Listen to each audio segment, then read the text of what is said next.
Good morning friend, সুপ্ৰভাত। প্ৰভু প্ৰেমানন্দৰ অপূৰ্ব বেশভূষণ দেখা পাই বৰ আচৰিত হ'লোঁ। কৃষ্ণগুৰু সেৱাশ্ৰমৰ দেউতাকৰ আসনখনত তেখেতে বহিলে। এতিয়া কি তেখেতো ভগৱানে হৈ গ'ল নেকি? ভগৱানৰ ওপৰত ভগৱান ভৰিত ধৰি সেৱা কৰিব লাগে।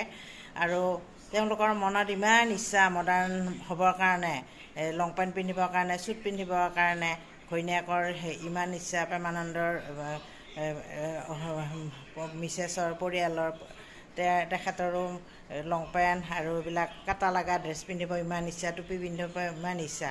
তেনেহ'লে তেওঁলোকে এই ৰূপত কিয় থাকে? মেখেলা চাদৰ, দীঘল হাতৰ ব্লাউজ, বগা সেনেকৈ নাথাকি তেওঁলোকে যিটো তেওঁলোকে ভাল পায়, সেই ভাল পোৱা ড্ৰেছতো তেওঁলোকে কি কৰিব পাৰে? শ্ৰীকৃষ্ণৰ নামত তেওঁলোকে হেৰিখন চলাব পাৰে, আশ্ৰমখন চলাব পাৰে।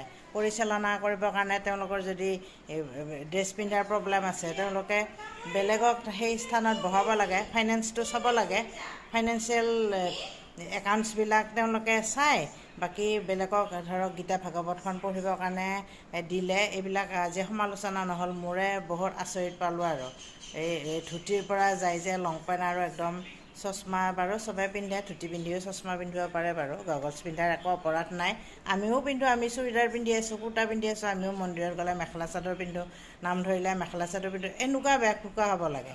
একদম ভক্তসকল পাগল হৈ আছে তেওঁলোকৰ কাৰণে, কিমান শ্ৰদ্ধা ভক্তি কৰে।